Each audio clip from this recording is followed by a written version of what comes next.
ఈ బ్రహ్మహత్య దోషం అంటే ఏదో తెలియకుండా మీ కుటుంబం వల్ల బ్రహ్మహత్య దోషాలు జరిగాయి తల్లి. అందువలన ఆ ప్రభావం మీకు మీ భర్తకు ఒకడే కొడుకు కాబట్టి అబ్బాయి పైన వచ్చింది. దాన్ని చూసి అతను బాధపడుతుంటే దాన్ని చూసి మీరు బాధపడాలి. వంశం నుంచి వచ్చిన శాపం అన్నమాట. దానికి మనకి ఈ పంచగవ్యము అంటే తెలుసా మీకు? తెలుసు స్వామి. మనకి నాటు ఆవులు ఉంటాయా చుట్టుపక్కన ఎక్కడైనా? ఉంటాయి స్వామి.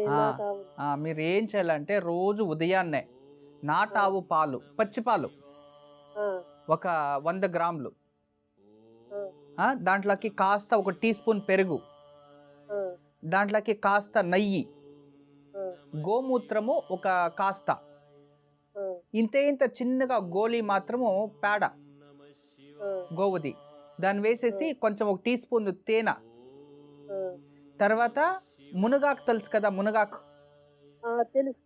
ఆ మునగాకుని ముందుగానే తెచ్చి పెట్టుకొని ఇంట్లో దాన్ని నీటిలో బాగా వెండేసుకోవాలి, అంటే బాగా ఆరిపోవాలి. వెండిపోయిన తర్వాత దాన్ని మిక్సీకి వేసి పౌడర్ చేసి పెట్టుకోండి. దాన్ని 1 టీ స్పూన్ వేసి మిక్సీలో వేసి తిప్పేయండి, గట్టిగా జ్యూస్ అయిపోతుంది, అంతా మిక్స్ అయ్యి. దాన్ని రోజు పరగడపులో తాగాలి అబ్బాయి. ఒక 3 నుంచి 6 మాసాలు రోజు మీరు ఇలా ఇచ్చారంటే అతనికి దేహంలో పుష్టిని వస్తుంది. అది ఏదైతే వైరస్ ఉందో ఆ వైరస్ని చంపేస్తుంది. చాలా అద్భుతమైన పరిహారం తల్లి. ఇది చక్కగా మీరు ఆ ఒక శరీరానికి చక్కగా ఇది తీసుకుంటూ ఉంటే రోజు తగ్గిపోతుంది. హోమియోపతిని తోడు తీసుకోండి, ప్రాబ్లం లేదు. ఇది పుష్టిని ప్రసాదిస్తుంది, ఖచ్చితంగా బాగా అవుతాడు. అలాగే మీరు మీ అబ్బాయి పేరులో ప్రతి త్రయోదశి రోజు, ప్రదోషం రోజు శివాలయంలో చెరుకు రసంతో కానీ కొబ్బరి నీళ్లతో కానీ వెళ్ళి ఒక అభిషేకం చేయించుకొని రండి. ఇలా ఒక 11 మాసాలు చక్కగా చేయించండి తల్లి. త్వరగా మీ అబ్బాయికి అన్ని శుభం జరుగుతుంది. అనుకూలమైతే ప్రతి శనివారం అబ్బాయి చేతిలో గోమాతకి ఏదైనా తినబెట్టి 5 ప్రదక్షిణలు వేసుకోమని చెప్పండి. ఒక గోసేవ చేయడం వలన బ్రహ్మహత్య దోషము తగ్గుతుంది. శివుని సేవ చేయడం వల్ల ఆరోగ్యం కూడా సరిపోతుంది. అన్ని విచారాల్లో త్వరగా అబ్బాయికి ఆరోగ్యము ప్రాప్తించి వివాహము జరిగి ముందుకు సంతానము ప్రాప్తిస్తుంది. ఎప్పుడు మా ఆశీస్సులు ఉంటుందమ్మా. నమస్తే గురుజీ. శని గురువు యోగాల గురించి తెలియజేస్తున్నారు. శని గురు యోగం, ఇక్కడ శని గురు యోగం అంటే విశేషంగా ఒక శని గురువు అంటే కర్మధర్మం ఉన్నట్టు. అది చాలా కర్మధర్మ అంటే ఒక కర్మ ఎక్కడుంటుందో అక్కడ ధర్మం ఉండదు, పాపం ఎక్కడుంటుందో అక్కడ పుణ్యం ఉండదు, పుణ్యం ఎక్కడుంటుందో అక్కడ పాపం ఉండదు. కానీ రెండూ ఉంటాయి.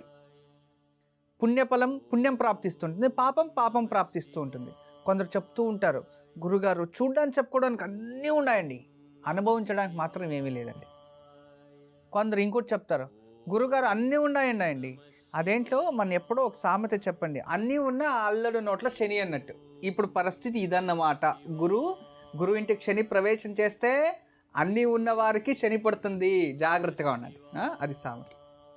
దీని గురించి నిదానంగా మాట్లాడతాం. అయితే సిద్ధి యోగము అని ఉంది. మీరు ఏం పని చేసినా సక్సెస్ అయ్యి సిద్ధి యోగాలు అవి కొన్ని మీరు రాసి పెట్టుకోవాలంటే పెన్ను పేపర్ రెడీ చేసుకోవాలి. ఇప్పుడే తిరిగి వస్తా, వెయిట్ చేయండి.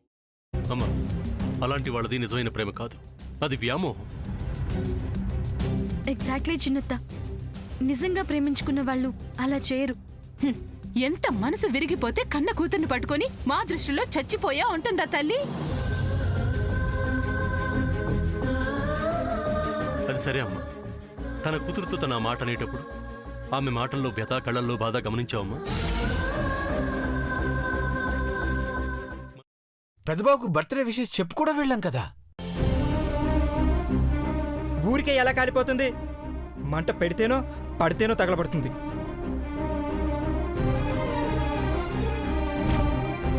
కరెక్ట్ చిన్నబాబు, నీకొచ్చినట్టే నాకు డౌట్ వచ్చింది.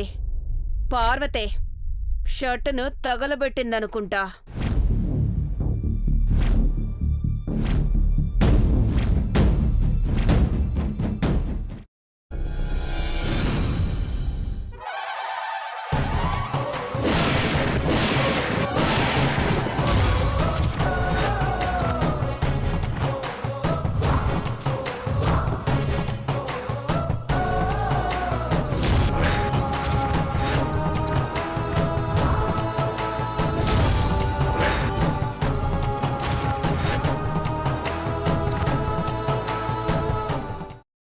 వేసుకున్న తర్వాత పొట్టు తీసేసి చాప్ చేసి పక్కన పెట్టుకోవాలి. ఒక ప్యాన్లో కొద్దిగా నూనె వేడి చేసి అందులో ఆవాలు, మినప్పప్పు, శనగపప్పు, కరివేపాకు, సన్నగా తరిగి పెట్టుకున్న ఉల్లిపాయలు వేసుకుని 1 నిమిషం పాటు వేయించుకోవాలి. ఆ తర్వాత కాల్చి కట్ చేసి పెట్టుకున్న వంకాయని కూడా అందులో వేసుకుని బాగా మిక్స్ చేసి బౌల్లోకి ట్రాన్స్ఫర్ చేసుకుని అందులో తగినంత చిక్కటి పెరుగు లేదా పల్చటి పెరుగు వేసుకుని మిక్స్ చేసి అన్నంతో కానివ్వండి, చపాతీతో కానివ్వండి సర్వ్ చేసినా చాలా బాగుంటుంది.